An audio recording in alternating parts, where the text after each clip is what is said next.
Okay, stand by everyone. Stand by. James Cole, are you there, bud? Oh, yes, I am. Okay, hello.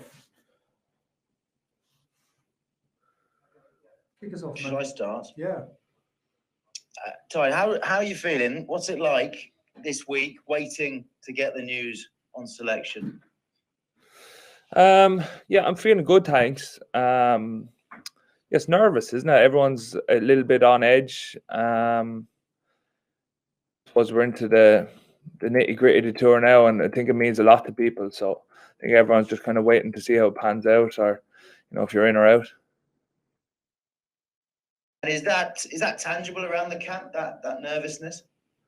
Yeah, you can feel it a small bit. Yeah, definitely from this morning. Just a small bit of mood. There is that bit of nervousness there. Yeah. And how are you feeling about your chances and how you've performed so far? You don't know really. You don't know what the coaches are thinking. I think the rest of the Tadghs have played very, very well, and it's up in the air. See how we go. Do you feel you've put your best foot forward though in the opportunities you've had? Yes and no. I think as a player, you're always you're searching for perfection, but you think you always want a little bit more out of your game. And yeah, I think there's a small bit more in games I could have done, or a few little mistakes that I did do, and but that's part of playing rugby, isn't it? So as I said, we'll just see how it goes. And you started all 3 games with Rory Sutherland. Is there a partnership forming there? What does he bring, and how do you find scrummaging and working alongside him? Yeah, look, and especially for a front row, it's time to saddle with each other, really. So I like to think I have a good understanding with Rory. We've played with the 3 hookers as well. So in the short weeks like that, sometimes it can be a little bit hard to get everyone up on the same page. But yeah, I've definitely feel comfortable scrummaging with Rory, yeah. And against the Springboks, it's always a physical battle. They always try and impose themselves up front. We know that. Do you feel you've got the credentials, the qualities to match that? Well, it's a huge challenge for us, isn't it? And it's so ingrained in their DNA, that kind of scrum dominance, the maul dominance, and it's a huge challenge for whatever forward pack and whatever subs are selected. So it's one of the great things about playing Test series in South Africa, that, and I think the lads will be hugely up for it. Are you up for it? Are you excited by the prospect if it happens? Yeah, of course. Who wouldn't? Be absolutely, yeah. And can I just ask you about Alan Wynne-Jones? What's he brought since he came into the camp, both on and off the field? Just presence, isn't it? He hasn't spoken a massive amount, but I suppose, look, he has so many games of rugby. He's over 150 Test caps. He's been around the game a long time. He's his 4th Lions tour, so he knows what it's about, and his presence around the place is a huge lift. And it's some story, to be fair to him, to do what he's after doing. So fair dinkum to him. When you've done what he's done, played as much Test rugby as he has and Lions tours, does it matter that he's light on game time at Test level? Does that matter? No, everyone's different in terms of that, isn't it? So I suppose he knows himself and his body better than anyone, but he knows how to play rugby, doesn't he? He knows the mental side of the game, and I'm sure he'll be ripping and raring to go as well. And captaincy on the first Test, how important is that going to be, that role?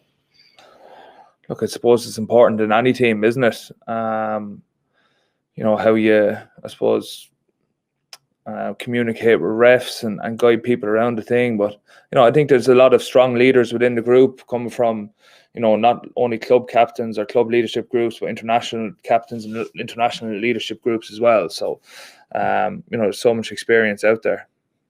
And just finally, for me, do you know when you'll find out about the team? Have they given you any idea when and how you'll find out? No, I presume it'll be in the team meeting. When, we're not too sure. We're trained this afternoon. If it's before then, we don't know. If not, probably, we'll probably find out before tomorrow, I would guess. Good luck. Thank you. No problem. From TalkSport. Lots of talk about some of the games on tour so far have been relatively straightforward for the Lions, but I've never yet heard of a team from South Africa that doesn't fancy themselves in the scrum. What's it been like for the front row guys? Yeah, it's pretty much that, isn't it? You know, you're coming against a passionate crew that, you know, take pride in their work and their art at scrum time. And, you know, yes, we're not playing the Springboks. Yes, we're playing the provincial teams or, you know, the franchises there. But, you know, they still take massive pride in their scrum and they're still big men.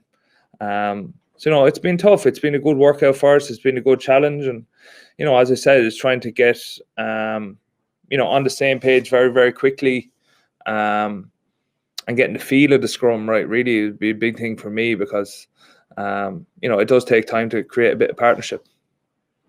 On that, front row's actually got a decent amount of continuity from the 2017 tour compared to some other parts of the squad. Does it actually feel like you guys started from maybe a few squares up the board compared to some of the other positions? Yeah, look, maybe from the small chats point of view, isn't it? You kind of know how they work or, you know, how they view the scrum, and a lot changes in 4 years, doesn't it? So, but I'd say from the personal point of view of being able to chat to a person or know them at a deeper level than just talking straight business on day one, it makes it a little bit easier. How good are the Springboks up front? Seeing quotes from their former prop, Robbie Kempson, over the weekend saying he's a bit concerned about their lack of depth. Yeah, you look at the squad they have. I know they had a few issues with COVID or, you know, self-isolation there, but you have the, you know, the bones of a, you know, a World Cup winning front row, and we all know what they did at the World Cup there. And, you know, they have some players that, you know, haven't played against us in the A games, and that'll be coming back in, and, you know, they're very, very dangerous operators. 3 of your first 8 international appearances were against South Africa, but the last time you played the Springboks was November of 2017. Does that present any issues for you? That's good homework. Look, at the end of the day, it's no different really what you do week in, week out. If you're playing New Zealand, Australia, it's just to run the way the dice rolls. And look, the lads have played against some of the props already with the A team. We've played against their club team. So, you know, there's a bit of a trend or developing there. And obviously the video work that you do can put you in a good stead going into a game. Nick Berry is the referee on Saturday. Aussies and Kiwis tend to view the scrum more as a restart. Does that change things? Does that change any of the approach for the weekend? Look, there's been stuff coming out from, you know, World Rugby on, you know, the scrum and the way they want it, our teams to scrummage. So, you know, we try to do that as best we can. Outside that, you know, we have an opportunity to chat to the referee before the game and you know, to see or try to align what we're trying to do, what hopefully he sees at the weekend or in the game. So, as always, I think you have to look at yourself first before trying to manage referees. Thank you. Hi, how are you? It's Michael Horkin here. I'm just wondering when the team, when the 23 is selected, I assume there'll be a little bit of this sort of tension gone out of the place. How important is it that you try and stay as relaxed and focused as you can and not play the match too early in your head or let your match or your mind kind of drift ahead towards the weekend? It's massive, isn't it? And, you know, it'll be good to get it out there whenever it is named and let lads deal with it the way, you know, they deal with it. As I said, there are a lot of experienced players in the group here, and, you know, it's a test match. We're back to a full week's prep, which feels a lot more normal to all the players here, and then we can just get on with our work, really. And when it's time to switch off and enjoy each other's company, we can do that too. Given the fact, as you described it as a test match, you're against the world champions, you're against a world-class front row and reserves on the bench as well. I mean, is this the kind of ultimate test from a rugby playing point of view? Yeah, it's big boy rugby, isn't it? It's top-end rugby, and, you know, as a front five, it's a very good barometer where we're at. And just from your own point of view, not alone can you prop, but you can now run pretty fast and pass as well. Is that other parts of your game that you've been working on for the last while? Yeah, I remember during lockdown there, there's a lot of Lions game on. There was a lot of Lions at 2017 tour on, and you kind of look back and you think of, I'm not doing a whole lot in the game. You're working hard, yes, you're kick chasing, you're working hard in inside and defence, but there's not a whole lot much more going on other than the set piece and trying to hit rucks hard. And I'd like to think that, I've added a bit more to my game there, and I'm certainly not there where it can be with some of the aspects of my game. But I think that's part of a rugby player, isn't it? You're always trying to push it on or drive on and get that a little bit better. Cool. Thanks, man. Hi, Tadgh. Sinead here in Virgin Media. How are you? Corky asked you there about, is this the ultimate test? We know how dominant they are and how strong they are in the maul and the scrum, but do these kind of games, do you feel, even as unique as they are, bring out the best in you as well? Yeah, like Sinead says, it's big boy rugby, and it's at a big stage, and you can feel that around the place. You can feel that it's a big week and it has a lot of importance on it. And I think as rugby players, people generally rise to those occasions, and just that internal want to win and do well. Can I just ask you about Conor Murray as well? Obviously, as a Ireland teammate, how has he found the last few days? The captaincy going back to Alan Wynne-Jones after him getting it. What's he been like? Actually, a lot of people know Murray, and he's very laid back, isn't he? He's near horizontal at times and off the pitch. So, it's water on the ducks back to him. He was delighted. He was that Limerick won yesterday, won the Munster hurling championship again, and he was in cloud nine there. And just finally, for me, you mentioned there means different things to different people playing in these kind of tests. Like, what does it mean to you? What would it mean to you to play on Saturday?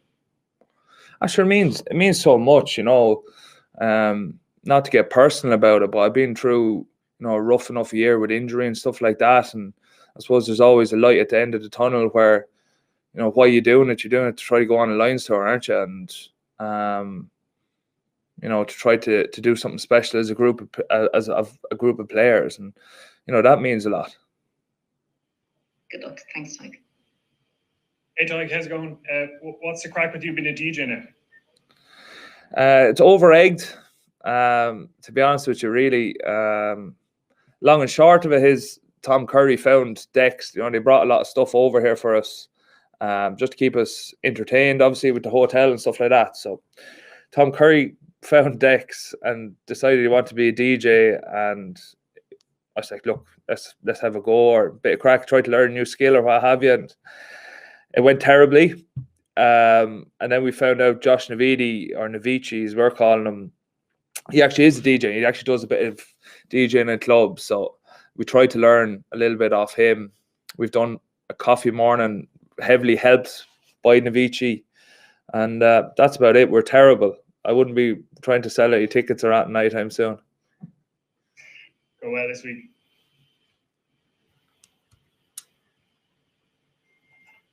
Hey, Tadgh, how you doing? You well? Jerry here. I can hear you loud and clear, Jerry. Good stuff. You made your first test start against the Box 5 summers ago. I've been a replacement in Cape Town. You started in Joburg. Have you changed much as a player and a person since then, do you think? And if so, in what ways? Yeah, I'll probably come back to what I said earlier as well, just about, you're always trying to add strings to your bow. At that point, you're probably a deer in the headlights a small bit with terms of test rugby and what it meant. It was probably fairly green. And from a personal point of view as well, what was I? Was I 23 or 4 around that point, or 22 or 23? I suppose, look, you obviously mature a lot as well as a person, and since then. So I like to think I've developed a good bit since then. Thanks, Mike. Hi, Stephen Jones here. There are 3 very, very fine hooklers on this tour. I just wondered, as far as you're concerned, how different are they? And do you have to change your style up front, depending on which of the 3 is playing with you? Not so much style, but just from a technical perspective, a small bit, of course, because it's even where your left hand or your binding hand on the hooker goes.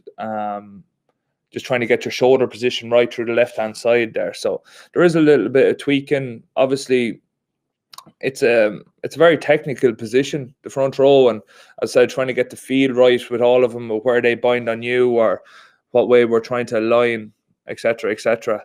So it does take it takes a bit of conversation. It takes a few setups in the team room. It just takes a bit of feeling now. Thank you. Last one, I'm Will. Tadgh as well. Yeah.